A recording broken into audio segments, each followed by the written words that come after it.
at her. Let's get at her. It is another episode of the Mainly Broncos podcast. And much like the month of October, it was a scary game.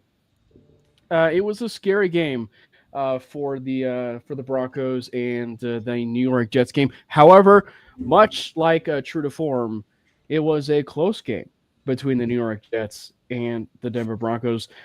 Thank you to everybody tuning in. Make sure you hit the subscribe button for the MHRT Network page over there on YouTube. We are pushing and pushing for 2,000 subscribers by the end of the year. I know that's a difficult task, but we can get it done. So let's get to 2,000 subscribers by the end of the year.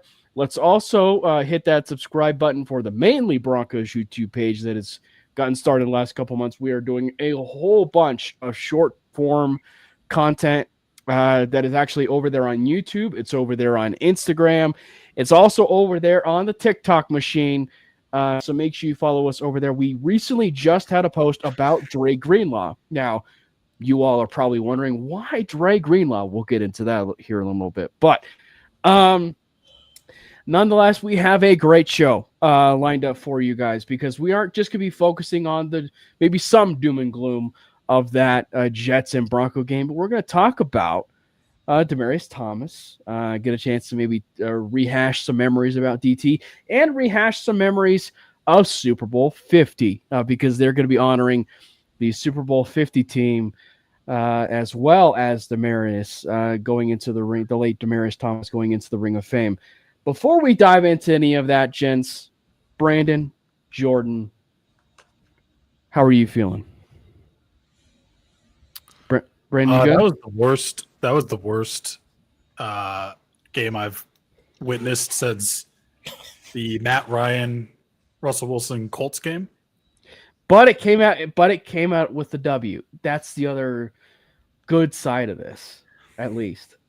It shouldn't have. And yeah, I'm good at just my computer doesn't want to let me use my comfortable headphones, so I have to use my not comfortable headphones. But yeah, that was stressful. That was, I don't know. I feel like I need to change my plans for Halloween this year, and instead of dressing up as what I was normally going to dress up as, I should dress up as like the Darren Rizzi paralysis demon that is the Broncos offense and the anxiety that it gives me. Or just Darren Rizzi, or just something that gives us nightmares. And Darren Rizzi as well. Darren Rizzi is like, I feel like something happened to this team 10 years ago, and like maybe this was the deal that we had made with whatever entity allowed us to win Super Bowl 50, is that we're never allowed to have a good special teams unit ever again. Because I feel like this has just been a thing. It's been a thing forever. It doesn't matter who the special teams coordinator is. It doesn't matter who's on special teams. It doesn't matter if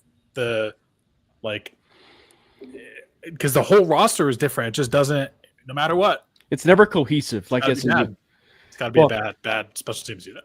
Well, because it's funny, right? Like, Jordan, like the one part that is consistent and really solid as of late is Jeremy Crawshaw, the guy who was struggling in preseason, and he's having an unbelievable.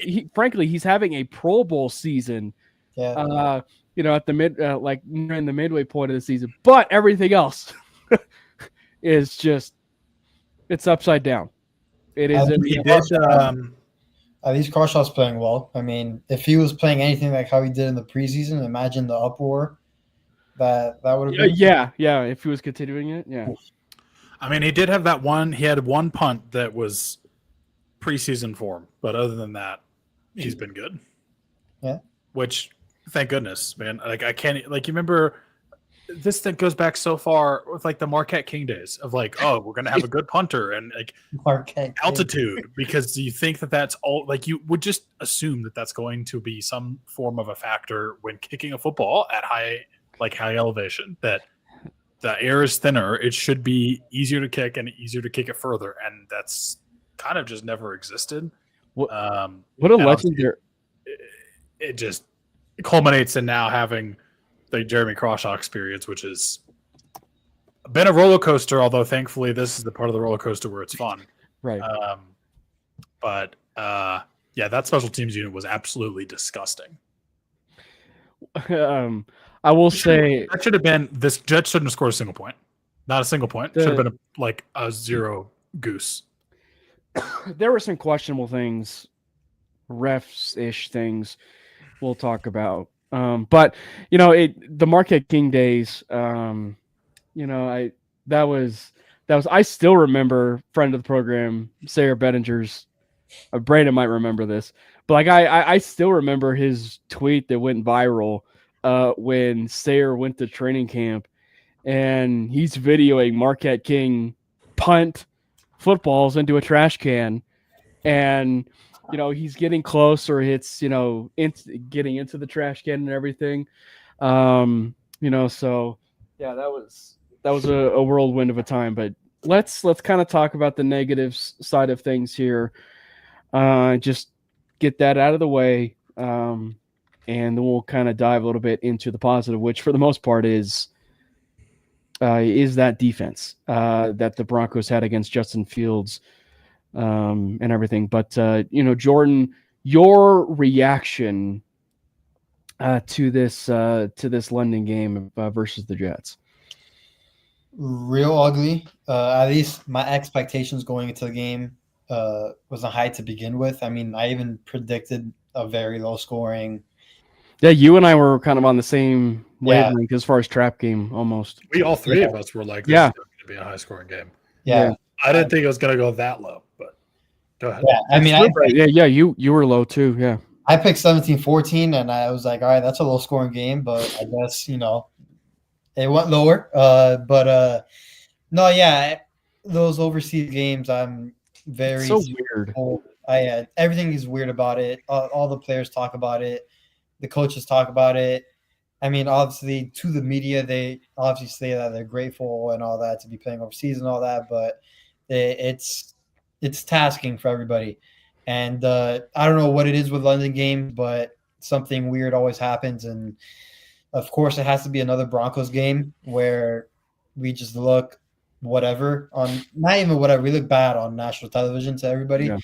At least our defense looked really good, but, again – now, the story is more on the Jets offense than it is the Broncos defense. So it is what it is, but Nick Benito, Jonathan Cooper, Zach Allen, still dogs. So. Actually, relatively speaking, the entire defense played incredible. What about you, Brandon? Like, what was just on the surface your takes of that game? Mm-hmm. I will bring. Well, because I was gonna say you and I have done Broncos Jets games for I don't know how long. So the thing is, like this probably shouldn't come as a surprise, right? But it's still one of those like you can't get out of your own way as far as this being such a sloppy game. Well, I'm going to bring in a little bit of the receipts back because remember last week when I had said that the Jets look absolutely terrible and a couple individuals that are also with me here tonight had said, no, they're better than you'd think. They're not as bad as I was making them out to be. They're bad. They're real bad. But they're really bad. That game was stress-inducing. We gifted every single point that they got to them. That should not have been even remotely close. Like it should have been an absolute blowout. Even if we didn't score more than 13 points, they shouldn't have scored any points. I mean, -10 net passing yards. I don't even think I've ever seen that happen in a game before. I'm curious about this. If anybody is in the stream, or anybody like Brandon and Jordan, if you guys had the Broncos defense, I would be curious how many points that awarded the Broncos defense in fantasy. I believe again, my fantasy, the scoring system. Yeah. Again, I have a lot of special friends, so the fantasy points for the Broncos was, at least in my league, it could be different in other leagues, and I bet it is 31. Someone said 31. Wow, yeah, that's a good league right there. Because what the Broncos defense did, that they deserve 31 points. In my league, they got 13. I had 13. 30.67. So right on par with Bob. Yeah. Who coming? Okay. 13? Yep. They 4 points for allowing 7 to 13 points, and then 9 points for 9 sacks. Jeez. Yeah, Cheese is right. But my fantasy scoring dilemma, and that's a whole nother topic for another day. I mean, there's also the same league where if you win the championship, the losers get to pick your MVP jersey. So that's amazing. Yeah. I heard about, completely unrelated as we're talking about fantasy football, I heard about someone that's in a league where if a player scores a touchdown by flipping into the end zone, then that player loses points for that team, would equal to the amount of times that a Benson Boone song has been streamed divided by 250,000. What? So when before Tyreek Hill ended his career and he did that flip into the end zone, he lost him like 40 points. Anyway, yeah, that defense was absolutely ridiculous, and I can't even tell how much of that was the defense. And like honestly, Nick Pineda, Jonathan Cooper are the best edge rushing duo in football. You can't tell me otherwise. But that might have been the worst offensive performance I've ever witnessed, and I'm shocked. And we Justin Fields is still their starter. Well, like they came out and said that he's still playing. Like he's still going to start for them. I don't get it. Well, I was going to say we as Bronco fans are accustomed to seeing some really bad offensive performances, and that might be taking the cake on that one. But continuing the trend as far unfortunately, as far as some of the negative before we dive a little bit more into that defense, was like, yeah, I think for me was the offense just couldn't wake up. And now, granted, I'm not trying to make overall excuses for the game in general. It's just the overseas games are so weird, right? Like they are so weird. Like I don't want to label it too much like a preseason game, but it's just like it's one where, because like it's a conference game, it matters. It is kind of like had they lost, it is one that's a loss that, depending on how the season unfolds, could rear its ugly head depending on, not beating a team that is below 500, right? So, but I think it kind of came to fruition in the sense of like Jets were searching for their first win. The defense came to play and were scrappy, and everything that we had been accustomed to seeing the Jets on paper for a defense, they played exceptionally well. It was just the offensive side of things where it went to sleep. They didn't even get off the plane. The Jets offense didn't even get off the plane.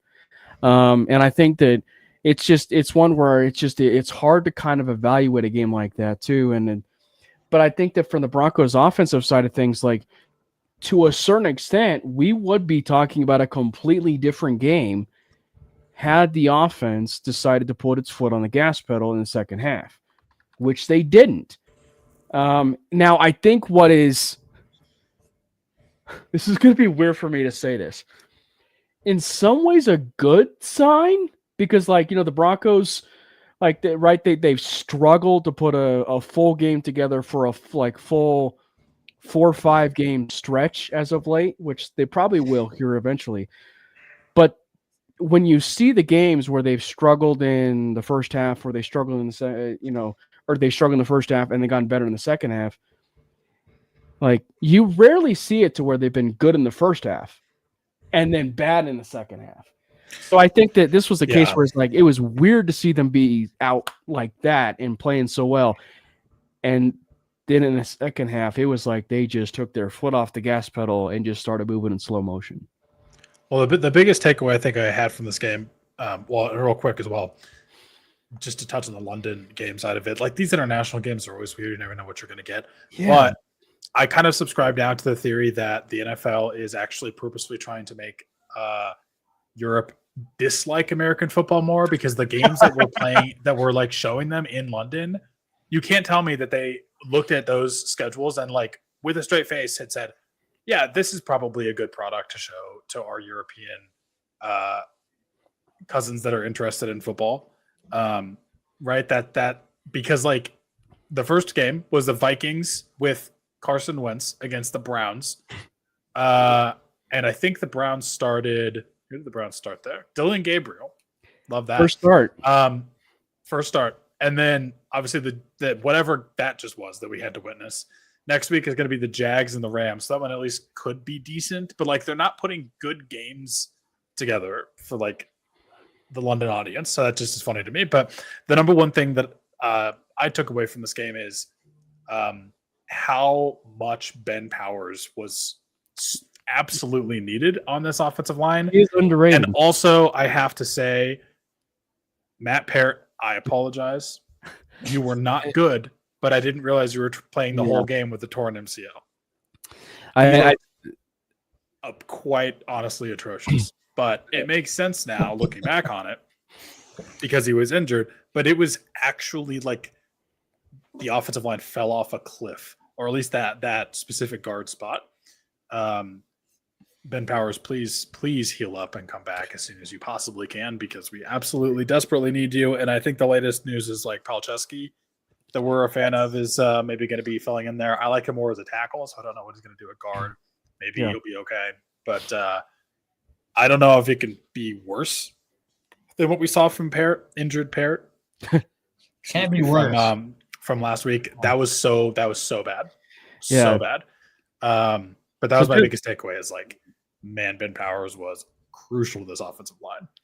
Yeah, obviously Broncos country is probably all in agreement there, where we were a bit too harsh on, Matt Parrott, but it kind of goes to show you probably that drop off when it comes to Ben Powers, and and it's something I think that we even mentioned before. It's like an injury where you really never saw it coming, rearing its ugly head. But Nick Gargiulo is that injury in terms of depth has really just came back to bit the Broncos in the bud, and it's unfortunate. And yeah, it's something that's going to be very interesting to see how they attack it. And now on the other side of this, and continuing the conversation, even Jordan, it's like, there's a lot of layers to it, because a lot of people have felt like it's the Broncos were or Sean Payton and the offense were protecting Bo Nix, right? And the quarterback. I would almost argue that they were protecting the fact that they had an injured left guard. Yeah. And that's why it got super, super conservative in some very interesting spots when it came to that second half. Yeah, that for sure plays a big part. I don't think it's more of a protection of Bo Nix. It's the protection with what we got at that moment, which was a really hurt left guard that was, every single play seemed like pressure was coming up that side. Penalties, everything. Quite honestly, if it wasn't for the performance in that first half, the Broncos offense at a minimum gets 17 points. At a minimum. And that changes the trajectory of the whole game, the momentum, the rhythm, everything like that. So, yeah, looking back at it now with Matt Parrott coming out saying that he was hurt and now he's on the IR. MCL injury. Yeah, you do view the game a bit differently. But there's still, again, like how you said, there's other layers to it as well. Like the execution from everybody else wasn't nearly as great. Like it wasn't just Matt Parrott. Again, he was a big part of it, but it wasn't just him. Quite honestly, the only player that I thought played well on the offense side of the ball was Bo Nix, and Sarah made a great point with Cody on Locked On Broncos. There's been multiple times throughout the season that we've seen, like the camera will pan to Bo Nix, and he's just visibly frustrated with the operation on offense and what's going on. And when they said that, I got those flashbacks of those views from like when the camera was showed Bo Nix, and he's extremely just frustrated with what's going on, whether it's something with Sean play calling wise and the rhythm and how that goes, or there's something offensively where the players didn't execute a certain route or whatever. It's just been very frustrating, and I think everybody in Broncos country is feeling that right now. The other thing I will say, the amount of times I yelled at my TV, what are we doing? in that game was a little bit concerning. I never want to see another Evan Ingram jet sweep again. I thought we abolished those with he who shall not be named when he was our offensive coordinator, the man from San Francisco. And then also, I understand that technically it was a play that Bo checked into, but the fact that on 3rd and 10 you have an option to check into a fullback run, that's on you, Sean Payton. Why is that even a play that exists in the playbook? That's so that literally was the dumbest possible thing I think I've seen ever. That like of the Sean Payton era too, yeah. And it's so funny. There were actually multiple times on 3rd down I was like, we're gonna throw a screen. It's like 3rd and 12. I'm like, we're gonna throw a screen or we're gonna run it, and we did it every time. And also, like, the only team that could possibly have looked worse coaching than we did was the Jets.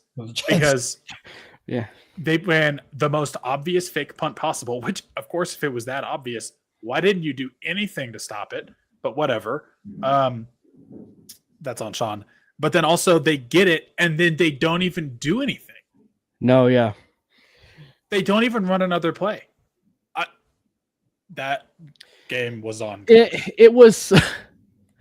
It's a weird one to evaluate because I can see the side of it in some people and how some people might have viewed it, where the Broncos were, I guess you could interpret it, playing down to their competition, but doing it so that they weren't in the sense it kind of became a preseason game where they didn't want to expose too much, and so that it became so vanilla in that second half that it interpreted as that they were playing down to the Jets level with stupid penalties, stupid calls, or, what have you. That would be probably not the sign of a playoff team. That's I agree. But if there's any game that would at least have the appearance of it, it would be that game. The problem is you're an NFL organization and you can never act that way. You know what I mean? Like, you can never act that way. But it was like, and for everybody that, wants to know, like, this is a pro Sean Payton play calling podcast. What we saw in that second half, mostly. But Brandon's falling out. I don't know, man. There's some things I'm just like. But like what we saw in the second half, you're too cute with it. But yeah. But what we saw in the second half does not help that cause. Like it does not help the cause of the idea of, the play calling and aspects of it. And I do think he gets a bit egotistical and stuff for his own good on certain situations and plays, and running a 3rd and 4 with Jaleel McLaughlin, who ended up having far more snaps than RJ Harvey, by the way. But it makes you wonder if he gets a bit too arrogant for his own good. The setup play on the Nate Adkins touchdown pass was incredible. It was so good. And then it feels like Sean has this thing where he's like, he does like the stuff that he normally does that he's known for, that like makes him one of the better offensive minds in the league. And then he's like, I'm going to 4,000 IQ Galaxy brand this thing, and does the dumbest thing possible. I don't understand. I don't get it. They'll never see Adam Prenton's fullback move. I mean, that exactly. I mean, I love his play calling, but then there's times where it's like, bro, they won't see this chill. coming. Yeah. So that's all I meant when I said ish. I do support him. I love Sean. I think he's a great coach. I think he stop with the Galaxy brain play stuff, please. Like, I do think that would be a bit consistent with a fair amount of Bronco fans, is that it, and I think even Jordan, right? Like you even have mentioned Keddy, he gets a bit too cute for his own good, and everything. And so, it's because because like here's the idea too, like specifically in the second or first half rather, you saw your identity. There was a build off of everything that happened against the Philadelphia Eagles. You saw an establishment of a running game, which included your quarterback, right? Which included your quarterback, and then the involvement of Evan Ingram. You know, like you got a chance to see everything unfold with your identity, but then for some reason the brakes came off, right? Like the brakes came off, or the brakes were turned on, if you will. Yeah. You know, when it came to that second half, and to a certain extent, I was joking, but like when I tweeted the clip of, you know, Bo Nix, you know, trucking the player, and then I said, Sean Payton saw this and he said, nah. Like I was half joking, but it's like it's a case where no, you over the course of a game, you don't want to see your quarterback take hits like that. But for Bo, he was setting a tone. Like he was setting a tone for the game, and we didn't get a chance to see much of those runs going forward. Yeah, it was a shame. I mean, I would love to see Bo on more design runs, whether that's read options or actual quarterback powers or stuff like that. I mean, we are going to see a quarterback get hit on Sunday because the way Brian Daboll uses Jackson Dart. Yeah, like I'm actually concerned for Dart, and not because of how good the Broncos defense is, it's just because of his health. I mean, they run him more than they should, if I'm being quite honest, and the hits that Dart takes is a little bit too much. But like the thing with Bo is like I thought he played good on Sunday. He did the most with what he was asked of, I guess. I mean, he really couldn't do much with whether it was the play calling or the mass personnel substitutions that we would get, which is getting a bit tiresome, at least for me. Again, I'm always going to side on the coach, but even hearing like Orlovsky bring it up to Mark Schlereth and Brandon Stokely, like it's getting a bit too much now with these mass subs of personnel packages and all that. It's you want to have the players you want the ball in the hands of always on the field. I mean, you on a random second and whatever, you can't have Trent. I mean, I'm just gonna call him out, not just to crap on him, but like a Trent Sherfield out there when if Bo sees that they have a good coverage and a good route, but then he sees his Trent over there instead of Sutton, he doesn't know if he can trust that route with Trent, if he's going to be there on time, if he can throw it before his break, like how he can with Court. Like there's just so many things that go into it, and that's become one of my biggest like pet peeves now is just the mass personnel subs that we've seen, and Bo getting up to the line with like 8 seconds. He has to diagnose everything within a second. I mean, it's too much. And I'm hoping Sean has a big bounce back game on Sunday. Again, I am not one of the people of dreams say he should give up play calling. I don't think he should. He's a great play designer, but the play calling, I believe it's going to get shored up. I just think right now Sean's being a little bit too cute with it, and I think he will shore that up. It's almost like the Broncos just have a lot of players and playmakers, allegedly, that Sean's just trying to make it all work, which is a good problem to have, but it's also you're trying to fit too much personnel. Like that's the opposite of building momentum. Like, yeah, you want to have your best players out there 90% of the time because you want to get things going with them. And I agree with Jordan about like the substitutions and everything. Like, if you're going to try to work Trent Sherfield in, do it in like a structured way. Don't do it as like, I'm going to put him in one play and then I'm going to take it out the next play. I'm going to put a different guy in the next play. It's like, it's random. Have like, and I think that's a perfect example of the trying to be too cute with it, trying to galaxy brand something. Like, I don't know. I don't like it. I think he needs to calm down. But I will say I do love what we've seen more of from Evan Ingram outside of the jet sweep. Yes. Because Evan Ingram played a great game, in my opinion. He's blocking too. And having an actual tight end feels nice. Just don't ever run a jet sweep with them again. Cam, before you go, I will say, like, I don't have a problem with like switching from like 12 personnel to 11 personnel to like 21 personnel. My whole thing is if we're gonna go from 11 personnel on first down, and then on second down we're gonna stay in 11 personnel, stay with the same group. You don't have to sub in Trent, Pat, and Mark or whoever like out of nowhere. Like just stay with your guys, let them get into a bit of a rhythm, and then stuff like that. I mean, I think we change way too often, whether it's the same personnel from down to down or just in like as a mass sub. I mean, that's my whole thing about it. Well, and I think that it's a little bit of a different situation, but to use as an example, it's like, sometimes it's like when you are still going through a bit of a depth chart figuring out phase and you're switching players out, like that's in essence what it would almost be interpreted as. I don't think it's that, but it's one where if you're alternating players in and out and in and out, like it's no wonder players are failing reps or anything like that, because they aren't getting any reps.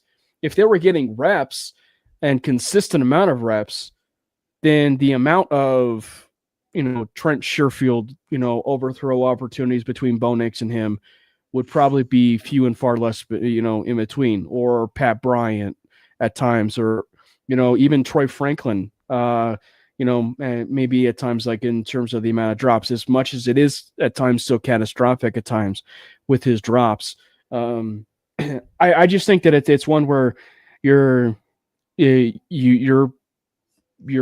unfortunately ruining the reps and everything of the players on that. So I don't know. It's just I understand it, and it's a good problem to have from the amount of players that they have in a playmaker side of things. It's also a really hard time to find an identity with that, But I think all things considered, we have seen the Broncos hit its ceiling, it appears, when all the Pistons are firing, and we've seen it in the Bengals game, and we saw it in that fourth quarter undoubtedly when everybody's on the same page. So despite all that personnel stuff, if everybody's on the same page, this is a really tough team to beat. And it's a tough team to beat when on the defensive side of the ball, there's really only one like point of emphasis that is nitpicking to a certain extent, but also like the one problem with the Broncos defense, and that is they're not creating turnovers. That's the only thing for this Broncos defense, is they're not creating turnovers. Other than that, I think they did. It just didn't go their way. It's one where it doesn't look like turnovers in the stat book, but it's one where it might as well be turnovers. But the defensive side of the ball for the Broncos, it's trending upwards and in a hurry, like in terms of like one of the league's best. I believe since the start, I don't remember the exact numbers, but since the start of the 2024 season, the Broncos have 93 sacks, I think. And the next closest is like 60 something, which is the same gap between that team and the 32nd team. By the way, shout out to Jonathan Cooper, Mr. Consistent, as Brandon has even talked about. He won Defensive Player of the Week. It's the first time. This is actually crazy. Not even in the 2015 year, the Broncos did not have back-to-back Defensive Player of the Weeks. And it's the first time, I believe, in team history that you had Nick Bonito win Defensive Player of the Week, and then Jonathan Cooper win Defensive Player of the Week. So, yeah, very, very incredible to see what that defense is doing. And, Jordan and Brandon, we went through our free agency predictions and free agencies of players we would like to see. And one of the players that was highlighted that we would like to see be a Denver Bronco became a Denver Bronco. And he is balling out as a Denver Bronco, and could argue he's playing at an all-pro level, and that would be Talanoa Hufanga.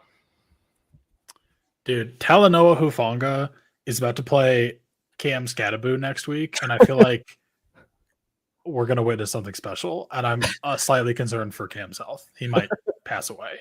But Talanoa Hufanga has been just absolute chef's kiss. I every time I ever watched Hufanga when he was on the 49ers, I was like, damn, that boy different. And then now he's just doing the same thing on the Broncos. Like, he has been like the most what you see is what you get, and you get it every time. So much so that he's turning Brandon Jones into an underrated safety who was like a top 10 safety last year. Like, yeah, he's quickly turned Brandon Jones into like this underrated safety in the entire NFL. But yeah, Jordan, like, Hufanga's played incredible. Like, we say so often like how he's playing a little bit like Troy Polamalu. It is like really hard to ignore. Just how hard and stuff. It's hard to ignore the fact he plays like Troy Polamalu. Yeah, I mean, Hufanga won us the game on Sunday. If it wasn't for that and knocking out of his hand, I mean, the game, Jets would be in field goal range. Probably would have gone a little bit closer and would have drilled the game-winning field goal. So Hufanga wins the game on Sunday, literally, and I think there's an argument to be made that he's probably the best free agent addition that we had this offseason. I know J.K. Dobbins has been great, but Hufanga every game has made multiple plays. Yeah. And it's been incredible. It really has. Yeah, it has been something to witness when it comes to Talanoa Hufanga. And Talanoa Hufanga might be the best free agent signing in the league. Like, might look like the best free agent signing in the league in terms of just like the performance that he's given. Devontae Adams on the Rams, okay, but he's just been so good. And if there was a game, I say a game, where the entire defense played well, it was every level of the defense. The linebacker unit had a really good game, and I think that it's one where it's kind of created a bit of a discourse or argument of who's had a better season at this point. Now, granted, it's all relative because it still shows somewhat of the deficiencies and problems still between one another, and that's Justin Sternad and Alex Singleton. But like, there are some people who feel like Singleton is playing better than Justin Sternad, or Justin Sternad is playing better than Alex Singleton. But it's like, when you think of like that game against the Jets, I wonder how much of it was the importance of Malcolm Roach in the lineup, right? The importance of Malcolm Roach in that lineup, because the run fits were better. Justin Sternad was able to get to the quarterback. You really got a chance. I said on 5280, but it's like you got a chance to see possibly who Sternad was as a prospect coming out. Because, like, you see that new trend in the NFL of a safety being converted into a linebacker. And that was Justin Sternad, when he came, out of college. Like, he was a safety converted into linebacker, and he's been an okay linebacker. Like, he's been a solid depth piece for this team. But the thing that I just cannot get out of my head is, like, he has 3.5 sacks on the year, and it does not feel like he has 3.5 sacks right now through 6 weeks of the regular season. Like, he is playing quite well. Like, he is playing quite well. So, but your guys' thoughts on Malcolm Roach, and the emergence of him being back? I think it's great. I love Malcolm Roach. Malcolm Roach coming back has been something this team desperately needed. And I feel like we might see more of that probably next week even, because the Jets kind of, I don't know, it felt like they couldn't block anyone and they had no way to deal with the pressure. And so they really weren't able to get anything going on the run game. But Malcolm Roach is like always been an amazing run defender throughout his career. That wasn't necessarily the best game because they just couldn't get anything going at all. And Malcolm Roach wasn't really like, it wasn't just him. It was like that entire defensive line feasted. But I do think you're going to definitely see, like if we had Malcolm Roach against the Colts, right? I mean, as good as Jonathan Taylor absolutely is, I'm not saying that he wouldn't have still been electric, but I think that game goes a little bit differently.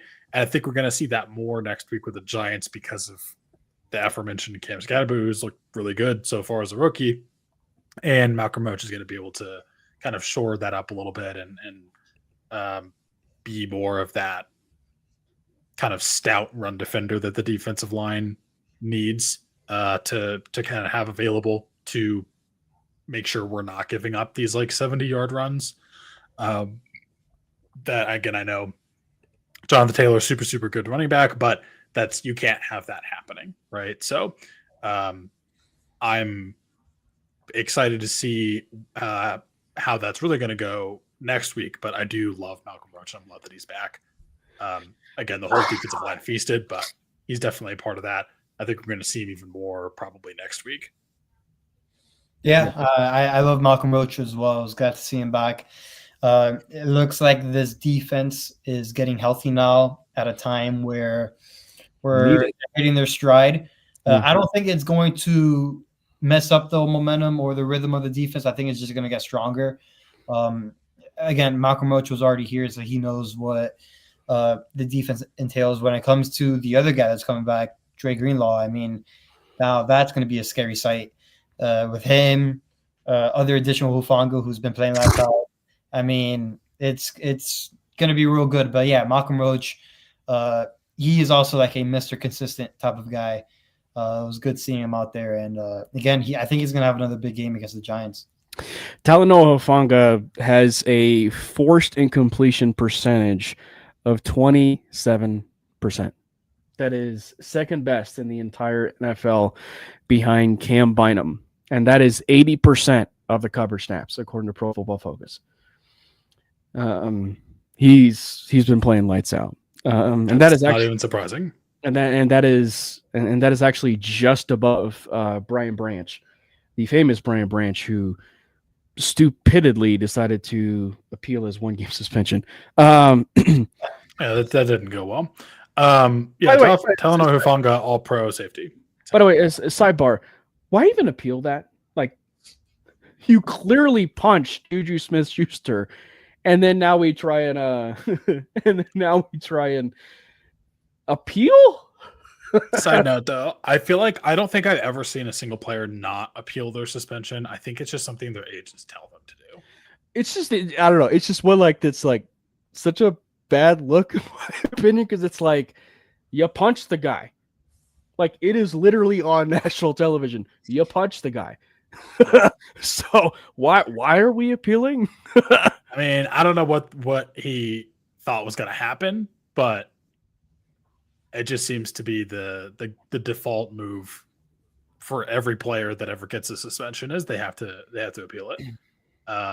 But yeah, that was awful. Everything about that situation was incredibly questionable. Yeah. Victory Lap asks, and that's the nicest way for me to say it. Before we go a little bit more, Victory Lap asks, was trading Vele a mistake? I don't think so. I mean, honestly, I think, and Jordan, close yours. Pat Bryant needs to get more snaps, man. Pat Bryant needs to get more targets. He looks good. I'm excited to see him. He said, "Cover your ears." Cover your ears. Yeah. I got excited. I said it too quickly. If you couldn't tell what I said, but yeah, I think Pat Bryant deserves more snaps, more targets, more utilization in this offense because I think he's gonna do well with it. What did he have, like 60% snaps or something this last game? I think I think that's also the highest so far this season. But we need to do more. The other part is Troy Franklin. As much as we are seeing still some instances of drops, we are seeing a pretty solid. One of the reasons why, like, there was a conversation about it today. When I say I'm fine with the room that we have. It's just because of the balance we're seeing across the board. We're seeing a good balance and mix across the board between Mims and Franklin and Sutton. And then I'm sure we'll see, Bryant be sprinkled in here. And then obviously Evan Ingram has been thrown now into that mix. So I'm fine with the room, but obviously would I love a Jalen Waddle in the mix and AJ Brown in the mix. One of those types of wide receivers that people have been saying as far as a trade candidate. Absolutely. But I just think that for Franklin, as much as the drops are a thing, you are still seeing him bounce back every now and again and have a big moment in games. So it's not like he's disappearing, like it's a true disappearing act like we saw last year.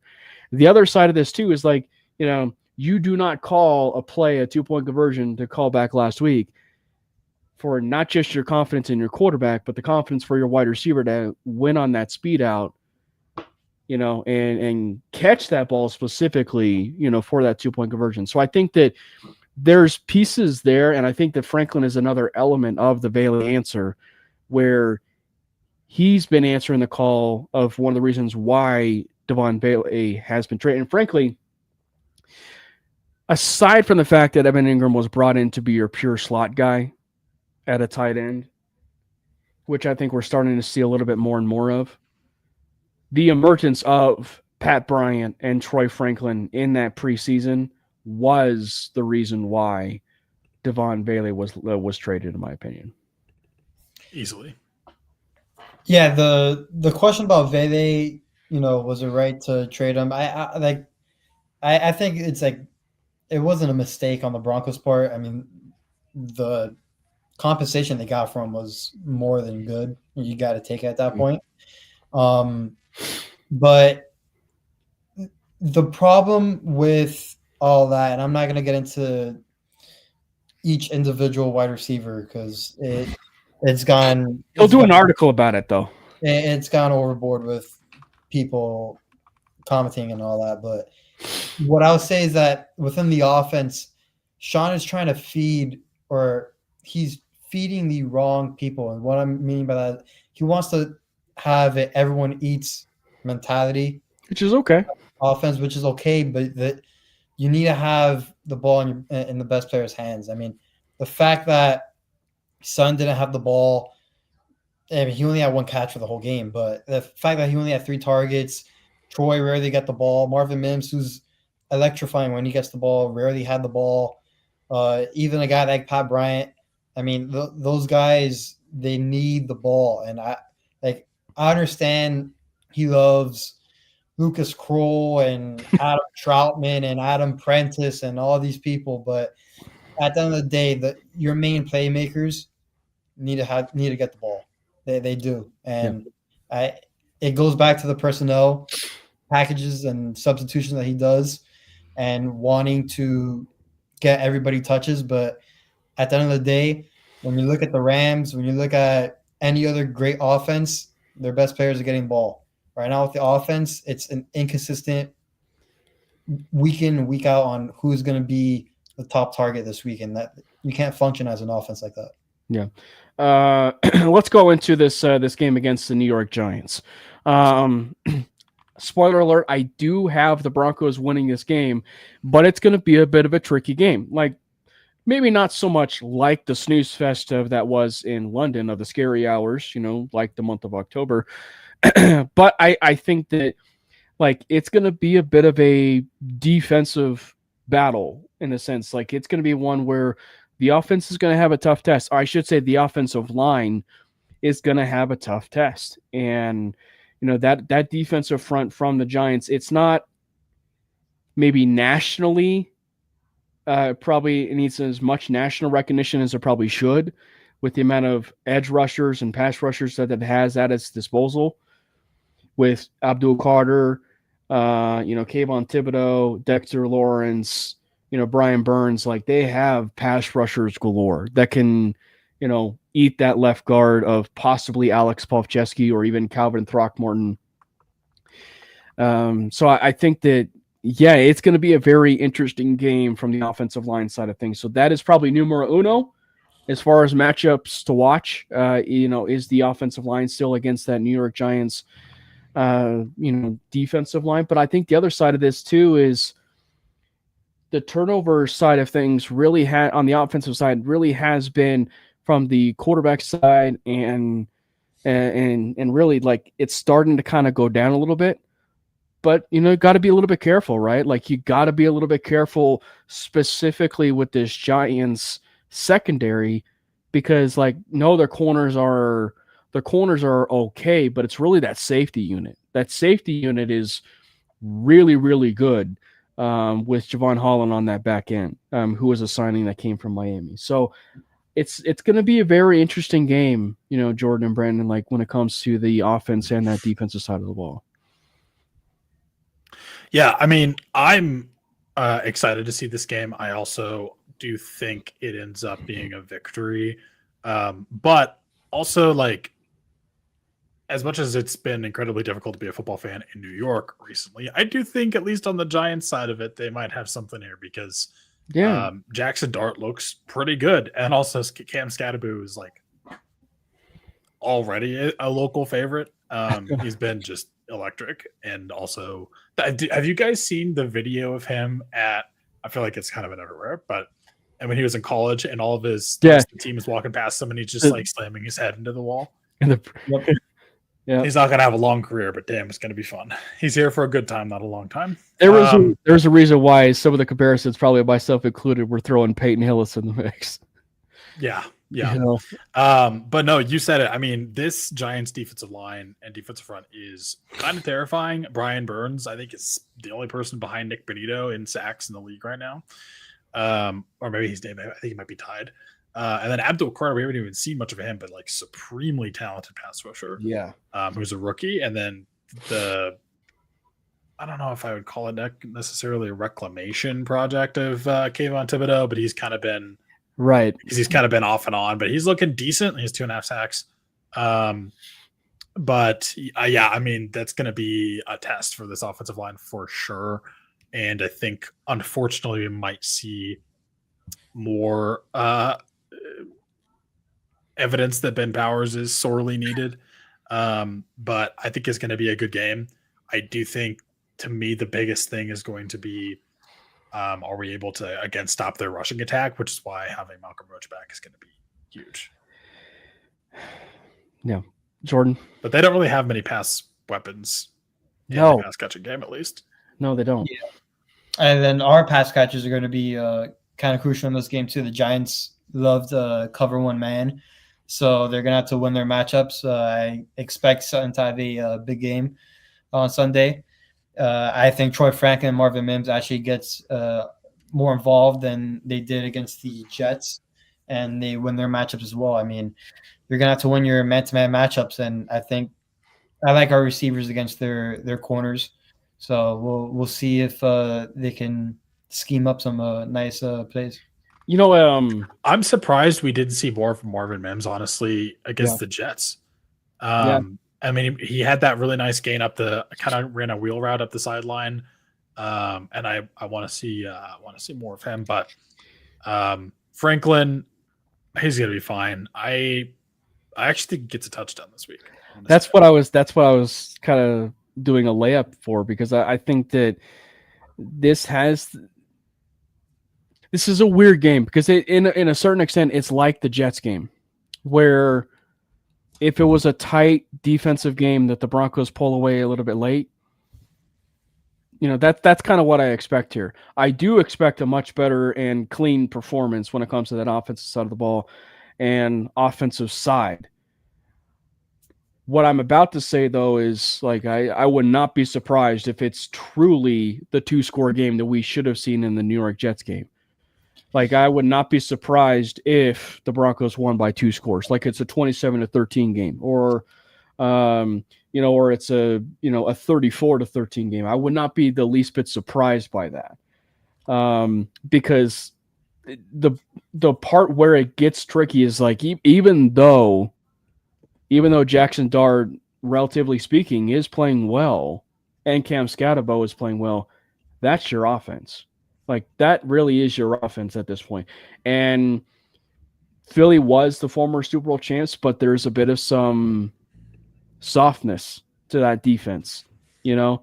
And this will be the first true test for Cam Scatterbo and Jackson Dart. And if there is an area probably for the Broncos is they really have to hone in on Jackson Dart's scrambling. And we talked about him at the middle part of the broadcast and of the show, but like if there is one part where I would really like to see him be a focal point is Talanoa Hufanga and Jackson Dart.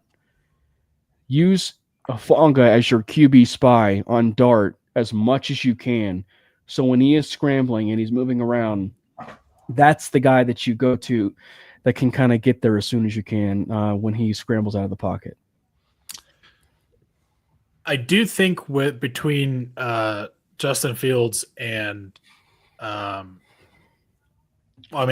think Justin Fields is more athletic than Jackson Dart. Jackson Dart is like not unathletic, but we've had our run recently of the kind of more athletic freaks at quarterback, and I'm not as worried about that. I do think Jackson Dart is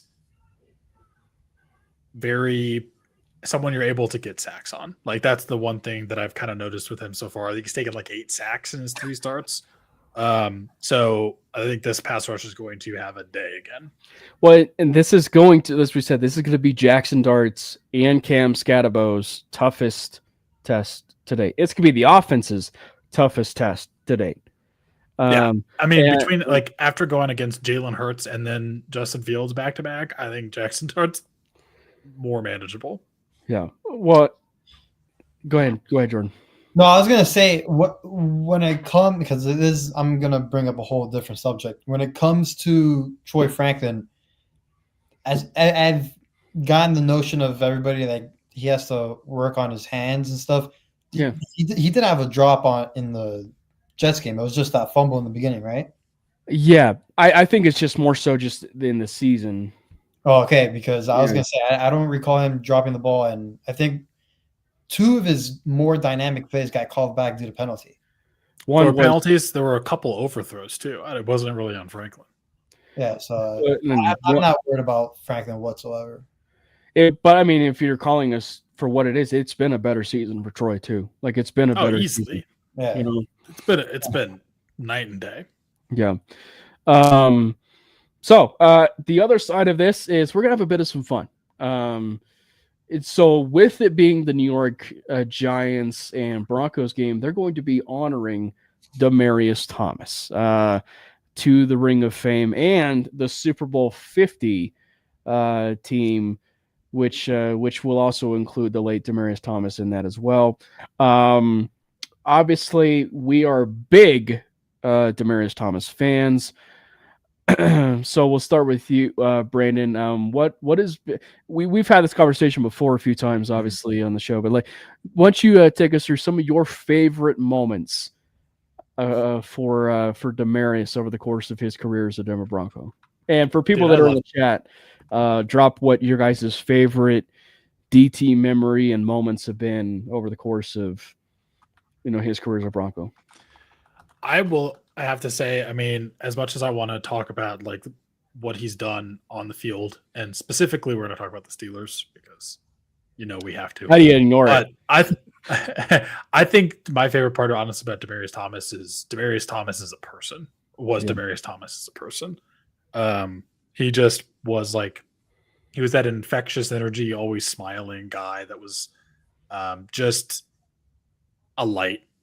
Based on everything that everyone who's talked to him and about him has said, he was just special. He was not like, he was one of those, I mean, you talk about like wide receivers being divas. That wasn't really Demaryius Thomas. No. Demaryius Thomas was calm and fun and just easygoing and easy to be around and just an absolute great wide receiver, even better person. So I would say my favorite part about him was just who he was.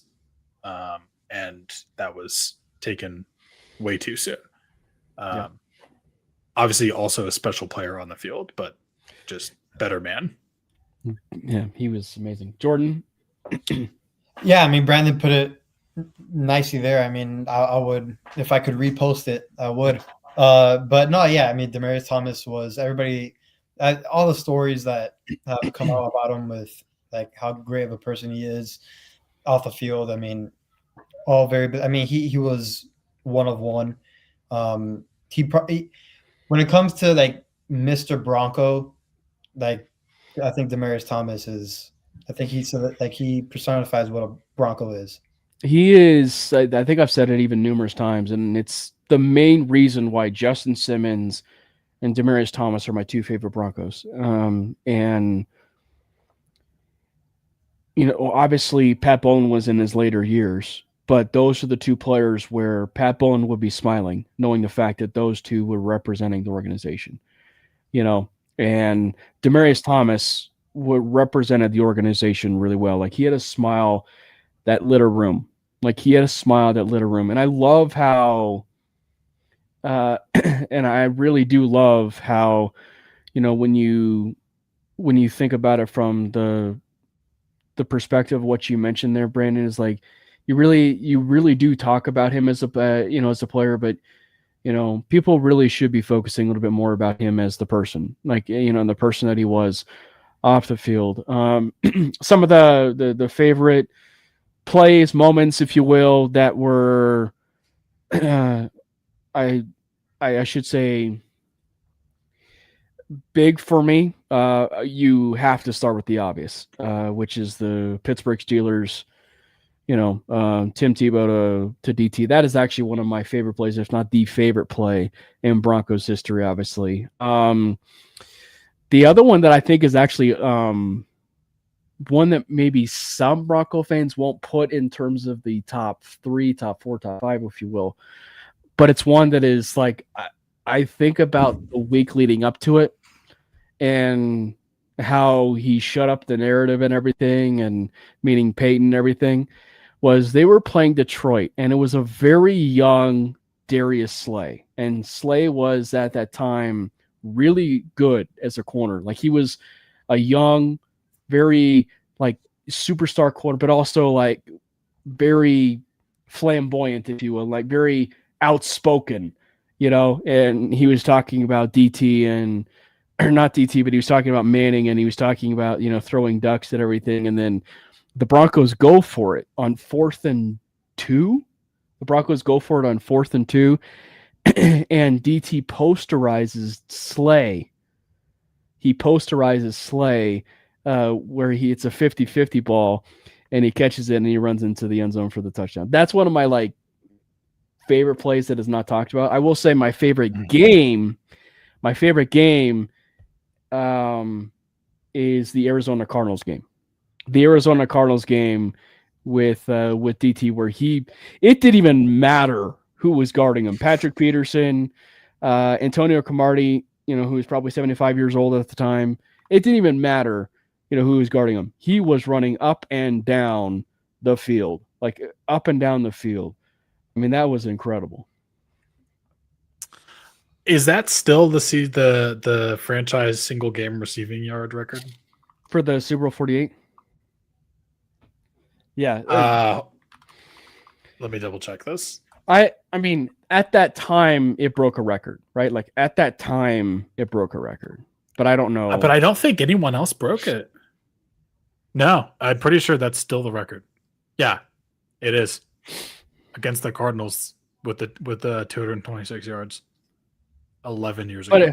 But as far as Super Bowl 48, that's the one I thought you were talking about. Oh no! Which one were you talking about? Were you talking about? No, you're talking about the Cardinals game, right? Yeah, but the one where he had like the receptions game or something where he shattered the receptions in Super Bowl 48. No, yardage. Sorry, yardage. Yeah. Jordan. Yeah, so good. You're young enough to remember some DT games. So, actually, the slant that he caught for that touchdown against Pittsburgh, I will never forget. I was in I was in 8th grade, 7th grade, going to 8th grade, or 8th grade, going to 9th grade.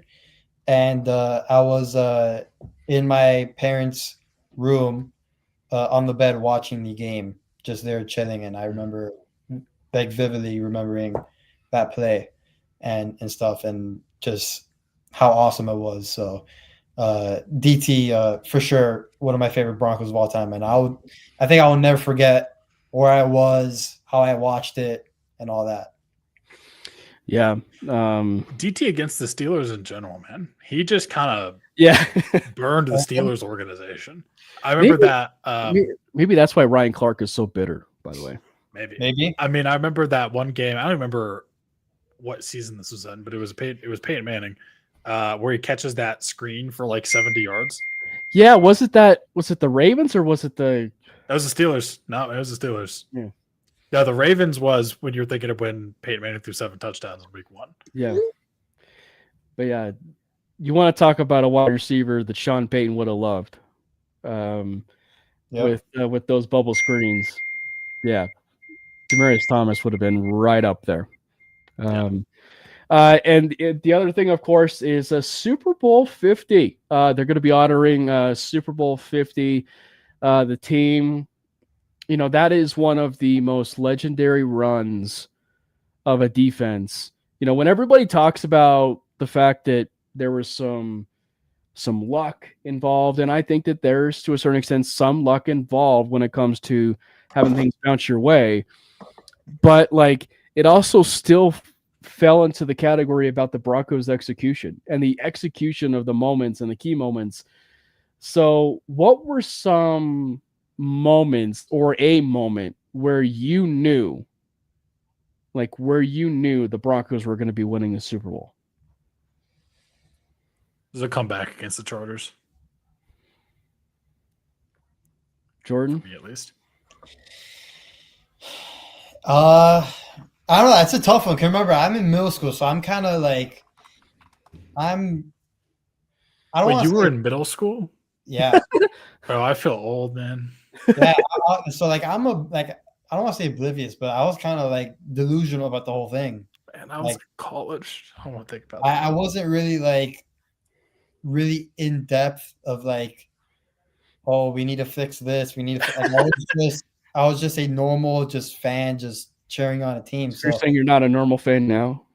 I'm not a normal fan now, unfortunately. I wish I was a fan like how I was when I was younger, because I wouldn't have to worry about any other things I would read or listen to now. But yeah, I mean, I kind of was just going on with the whole season.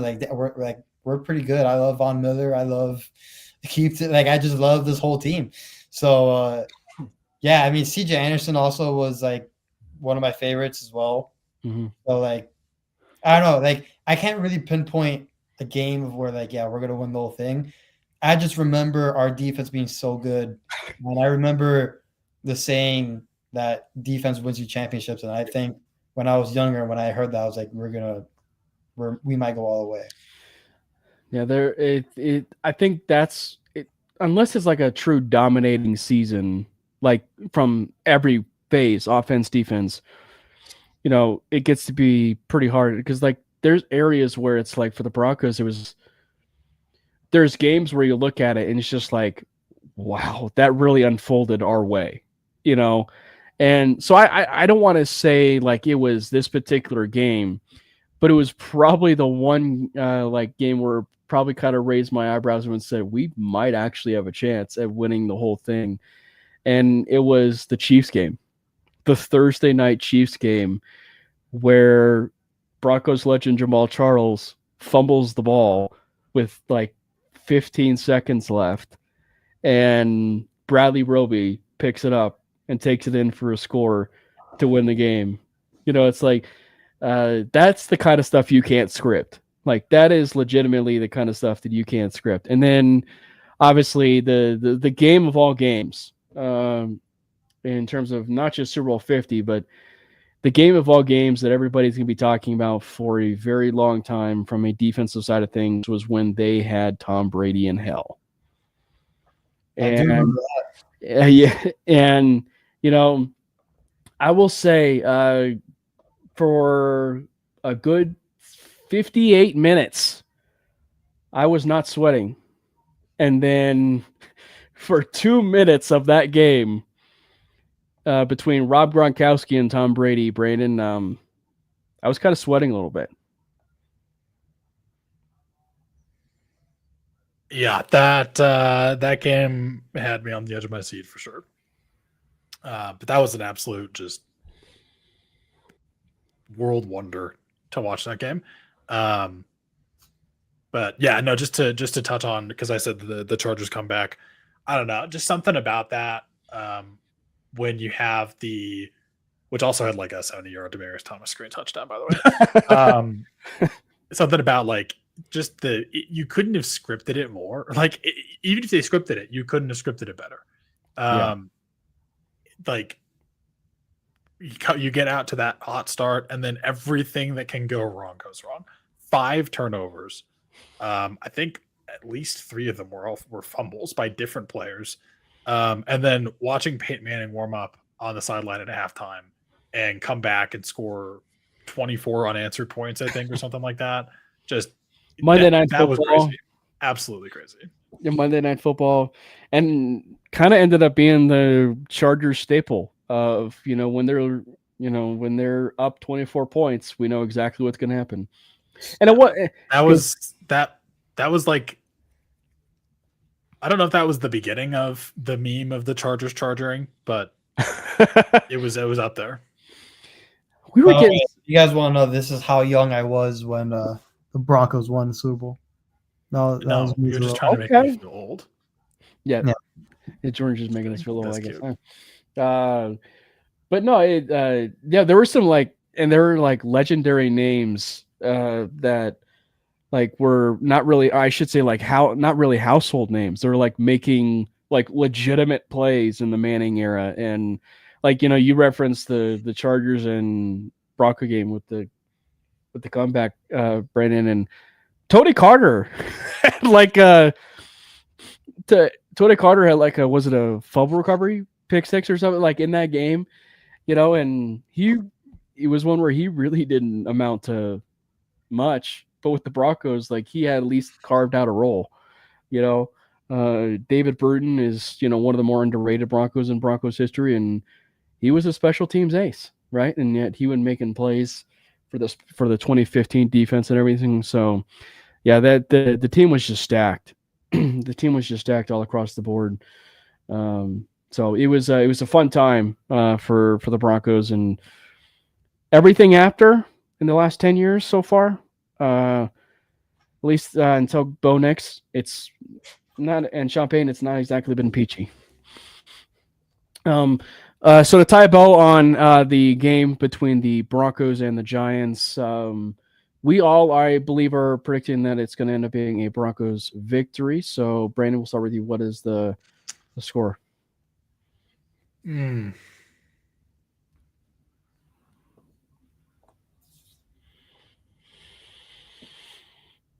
Probably like 24-17.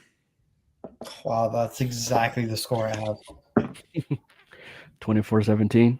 Actually, no, 24. No, I have 27-14. 27-14. All right. 27-14. I almost did. I almost said 24-14, but I just can't. I don't know, with how just the vibes that the Jackson Dart Cam Scatteraboo duo has in New York right now. Again, I'm happy for Giants fans because they need some form of excitement, and it's fun to watch, but they're coming at it different with it now. I think Champagne has a bounce back game on Sunday. I think he's going to call a masterclass. Not a disaster class, but a masterclass. He's going to call a masterclass. Yeah. Funny story about the fax machines. I was actually working as an intern at 104.3 The Fan when that whole thing went down with Elvis Dumerville and and everything like that. So that was a wild story.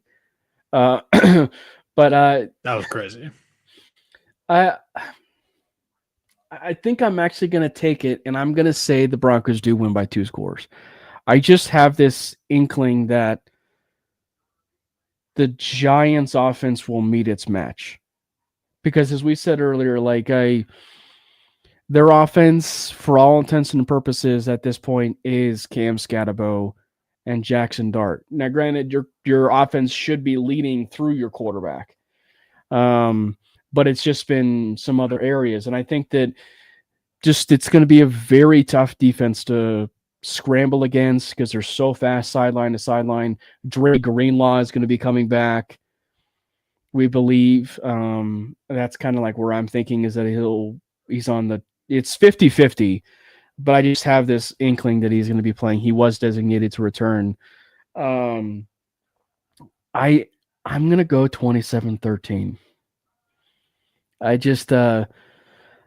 But I will say it's this kind of game where I'm not off the Cam Scatabo bandwagon. Like, it's one where I wish I would have seen it sooner in a sense of how it's going to translate to the next level. My only question is just how it's going to translate over the years and years and years. Like, is it sustainable? With it. You had too many years in there. Yeah. But he is really, really good. And it does make you wonder if the Broncos didn't draft RJ Harvey. Was Cam Scatabo on the list? On one of those lists with everything that he could be able to do? Because he feels like a Sean Payton type of running back in the way he runs. He was on my list. Yeah. All right. Well, any other final thoughts? I will say one of the things we are going to start next week. I know Brandon and I used to do this, but we're going to create a video where if the Denver Broncos win, we are going to start it where we will hand out game balls. And so I'm kind of working with the guy to create a bumper video where we are going to do like a segment where we hand out game balls, and I think that we'll probably do that at the beginning of the show as we kind of talk about it and everything. But do you guys have any final thoughts as we talk about the Giants or Broncos? I don't think so. Let's go Broncos, man. I think it's going to be a fun game. I got no other thoughts, but 5-2 is looking realistic, and Sunday is going. Should have been 6-1. If we end up 5-2, it could have been 6-1. Can make the argument that the team should be undefeated. A leverage penalty. Yep. Go ahead. Sorry. Yeah. No, I'm saying you can make the argument that this team should be undefeated because the two losses that we do have never trailed in the fourth and kind of just shot ourselves in the foot there. But hey, 5-2 is on the table, and I think Sunday's a special day. Slightly outdated, but also the Broncos have their longest winning streak of the season. And with that, Rowan Gardner extends the Cubs to their longest winning streak of the season. 2. It's 3, but I had to use the Rookie of the Year clip.